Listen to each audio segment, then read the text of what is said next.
Aujourd'hui, en fait, je vais aborder un sujet qui va certainement parler à beaucoup de femmes. Aux femmes surtout qui ont eu de multiples échecs dans leur vie amoureuse. Est-ce que vous avez déjà vécu, par exemple, une relation qui au début paraissait prometteuse, qui était bien partie, mais avec le temps qui vous a laissé plus de doutes que de certitudes? Vous rêviez peut-être d'un partenaire avec qui vous avez une connexion profonde de tout, qui s'investit dans une relation épanouissante, mais au lieu de ça, vous vous retrouvez dans quelque chose de flou, de vague, d'insatisfaisant, très frustrant. Donc, si ce sujet-là vous parle, alors restez avec moi jusqu'au bout. Le point numéro 1, c'est la dissonance amoureuse. Ça veut dire quoi? Ça veut dire que nous-mêmes, on s'aveugle. C'est-à-dire, on voit des choses vraiment sous nos yeux, mais on refuse de les voir. On refuse de voir l'évidence vraiment qui est sous nos yeux.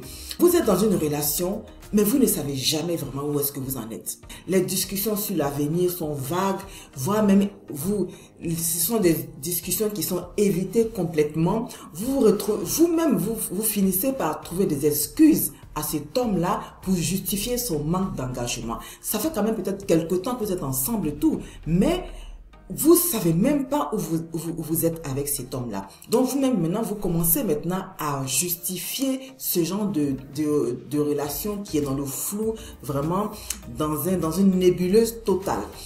Et vous commencez même à ressentir de la honte, une certaine honte en tout cas, à parler de cette relation-là à vos proches, à votre entourage, à vos amis par exemple, parce que au fond de vous-même, vous savez qu'il y a quelque chose qui ne va pas.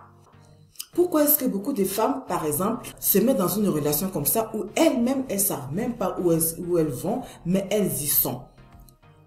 Parce que c'est douloureux parfois, après un certain temps dans une relation et tout, c'est douloureux de reconnaître qu'on s'éloigne de ce qu'on avait vraiment prévu, on s'éloigne vraiment de ce qu'on voulait vraiment au départ. Mais on reste, peut-être par habitude, peut-être par faiblesse aussi, peut-être par manque de volonté vraiment de sortir de cette relation. En tout cas, les raisons peuvent être multiples. Dites-moi dans les commentaires si vous êtes déjà resté dans une relation comme ça, vous ne savez pas trop où est-ce que vous en étiez, mais vous êtes resté dans ce flou-là pendant un certain moment. Donc du coup, on finit par se convaincre nous-mêmes vraiment que ça va aller. Il faut être patiente, alors que vous-même vous savez qu'en réalité, vous vous adaptez aux attentes de l'autre. C'est-à-dire que lui-même, il ne sait pas vraiment, voilà, vous ne savez pas quelles sont ses intentions vraiment dans cette relation. Vous vous adaptez à son comportement. Vous vous dites peut-être que ça va aller, peut-être qu'il va changer, peut-être que voilà, il va voir que je suis tellement sympa et tout, et qu'il va aller dans le sens que moi je veux. Donc vous vous adaptez à l'autre au détriment de ce que vous voulez. Et vous mentez à vous-même. Quelles sont vos attentes dans cette histoire, au départ de cette relation? Comment est-ce que vous êtes rentré dans cette relation? Avec quelles intentions vous êtes rentré déjà dans cette relation-là? Donc, c'est de voir ça et de commencer à réaliser dans quoi est-ce que vous êtes en train de vous embarquer avec le temps qui passe. Voilà. Numéro 2, je vais vous raconter l'histoire d'une jeune femme, Maya. Maya, elle était dans une relation depuis plus d'1 an avec un homme qui, soi-disant, était pris par son travail. Bon, ça peut être vrai dans certains cas. Et il se voyait en tout cas, il se voyait peu, il se parlait peu, il communiquait très peu, il communiquait même peut-être rarement. Et pourtant, cette femme-là, Maya, elle défendait cet homme-là. Elle défendait cette situation-là devant ses amis. Elle trouvait des justificatifs, elle trouvait toutes les raisons possibles pour lesquelles il communiquait pas assez et que cet homme la voyait peu. Il se voyait quand lui, il le voulait. Donc, elle a commencé vraiment à se raconter des histoires. Mais, mon mentor, en fait, il dit que quand il a commencé à creuser un peu avec elle, il a commencé à lui poser des questions, il a commencé à rentrer vraiment dans le fond de l'histoire. En fait, elle a réalisé qu'elle s'accrochait à une excuse. Elle s'accrochait à l'excuse que lui, il lui faisait croire qu'il était occupé à son travail. Bon, certaines situations peuvent être vraies au moment où il le dit, par exemple. Mais ça ne peut pas durer sur tout le temps. Donc, elle s'accrochait à l'excuse que cet homme-là lui donnait, son travail. Mais en réalité, Maya, elle voulait plus, vraiment, que ces miettes qu'il lui donnait, que ces quelques rendez-vous, que ces quelques communications qu'ils avaient de temps en temps quand il avait enfin du temps pour elle. Elle voulait plus. Mais elle avait du mal à admettre ça. Et en tout cas, elle avait peur de demander davantage à cet homme-là. Vous voyez? Donc, elle est restée dans une situation comme ça où elle-même, elle a commencé à argumenter la raison pour laquelle elle est dans une situation comme ça. Peut-être que vous êtes déjà retrouvé dans une relation comme ça, à défendre cette situation, à défendre pourquoi c'est comme ci, pourquoi c'est comme ça, pourquoi est-ce qu'il n'est jamais là, pourquoi est-ce que vous ne vous voyez pas souvent, pourquoi est-ce que vous ne vous parlez pas souvent, pourquoi est-ce que c'est comme ci, pourquoi est-ce que c'est comme ça. Vous trouvez toutes les excuses possibles, tout pour justifier la médiocrité de cette relation-là. Voilà. Donc, du coup, c'est une situation, par exemple, qu'il faut voir vraiment en face et de se demander les conditions dans lesquelles vous êtes. Est-ce que ça vous convient vraiment? Au lieu de trouver des excuses pour le comportement de ce monsieur-là, c'est de chercher à comprendre vous-même déjà dans cette relation, comment est-ce que vous vous sentez, quelle est la place que vous pensez avoir dans cette situation. Voilà. Donc, numéro 3 ici, c'est de savoir vraiment pourquoi nous faisons ça. Pourquoi c'est de se poser des questions. Pourquoi est-ce que les femmes, parfois, en tout cas beaucoup de femmes font ça? Parce que nous avons tendance à voir ce que nous voulons voir. Lorsqu'on rencontre quelqu'un qui nous attire vraiment, on veut tellement que ça marche qu'on occulte les signaux d'alarme.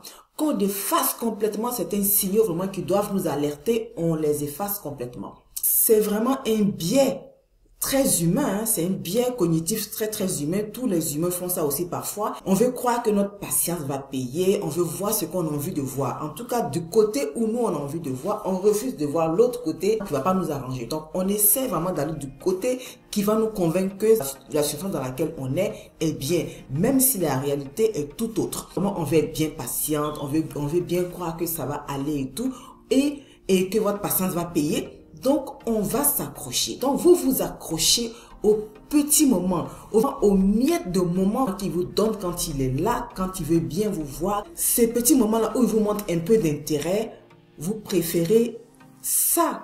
Et ça, les femmes qui sont concernées, vous devez en prendre conscience. Mais la réalité est que si cette personne n'a jamais vraiment exprimé clairement qu'elle veut s'engager avec vous, c'est qu'elle ne le fera probablement jamais. Ça peut changer, évidemment, mais c'est à quel prix? C'est au prix des frustrations, ça dépend vraiment. Donc, c'est à vous d'analyser vraiment cette relation. C'est de l'analyser réellement dans ses contours et de vous écouter, de voir est-ce que vous êtes bien dans cette relation? Qu'est-ce que vous ressentez dans cette relation? Donc, vraiment, c'est de comprendre ça que de voir le côté uniquement que vous avez envie de voir. Parce que sinon, au moment où vous allez ouvrir vraiment votre regard de manière vraiment latérale, 365 degrés de cette situation, peut-être que vous serez allé un peu trop loin et ça sera vraiment compliqué vraiment d'en sortir indemne. Numéro 4, c'est de savoir comment maintenant s'en sortir si on est dans une situation comme ça. C'est de s'armer de courage. C'est d'avoir la force vraiment de poser les bonnes questions. À un moment donné, hein, voilà, si ça dure dans le temps, c'est que vous savez que les filles, vous méritez vraiment des réponses claires. J'ai déjà fait une vidéo comme ça de savoir les intentions d'un homme. C'est d'avoir des réponses claires. Ça ne veut pas dire qu'il faut l'obliger à faire quelque chose. Vous savez que vous ne pouvez pas obliger quelqu'un à faire quelque chose. Mais c'est d'avoir vraiment des réponses et de savoir où est-ce que vous allez avec cet homme. Si ça vous convient de vous embarquer encore, de mettre encore quelques années ou des mois de plus encore que ce que vous avez déjà fait dans cette relation ambiguë. Donc, si la personne, elle essaie d'esquiver vraiment ces questions, si elle essaie de contourner vraiment, ou elle se montre un peu vague, prenez-le comme un signal d'alarme. Prenez-le vraiment comme un signe qui ne vous convient pas. Dites-vous, est-ce que ce genre de situation me convient? Est-ce que je suis prête encore à continuer à donner mon temps, mon corps, vraiment? Et en retour, je retourne encore dans une frustration, dans un flou total. L'amour, ce n'est pas un combat pour convaincre quelqu'un de vous choisir. Je vais le répéter. L'amour, ce n'est pas un combat pour convaincre quelqu'un de vous choisir. La liberté des partenaires va se jouer dans ça. Vous savez, vous ne pouvez pas convaincre quelqu'un de vous choisir. C'est sa volonté et c'est sur ses valeurs à lui, c'est sur ses limites à lui, c'est sur ses valeurs qui va se baser vraiment pour vous choisir. Donc voilà, donc c'est à vous aussi de déterminer les vôtres. Donc, regardez les actions de cet homme-là plutôt que les mots qu'il va vous dire, plutôt que les petits moments qu'il veut bien vous accorder. Donc ça, c'est quelque chose, moi, une personne qui veut vraiment être avec vous, elle va vous le montrer concrètement. Elle va trouver les moyens pour vous le montrer concrètement. Donc, si vous vous reconnaissez vraiment dans cette histoire, je vais vous dire, reprenez votre pouvoir.